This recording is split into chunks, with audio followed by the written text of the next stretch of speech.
फिक्र मत करो दोस्त, बेफिक्र रहो, क्योंकि एक दरिंदा अपने शिकार को मारे बगैर नहीं छोड़ता। और हाँ, उरुच हम लोगों का जहाज ले गया है और उसके अंदर जैकल ऑस्तोपे भी मौजूद थी। पेट्रो ने कहा था ये दिलचस्प मालूमात तुम्हें जरूर दी जाए।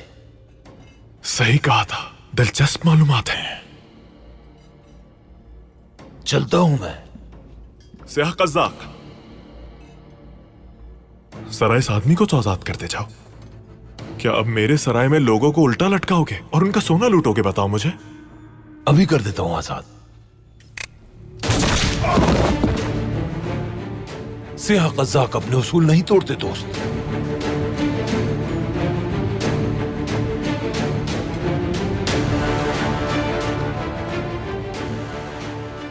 ऐसे क्या दिख रहे हो? मारना नहीं उसे, हो सकता है उसकी जरूरत पड़ जाए। अगर कुछ करना ही है तो इस आदमी को जगाओ। चलो।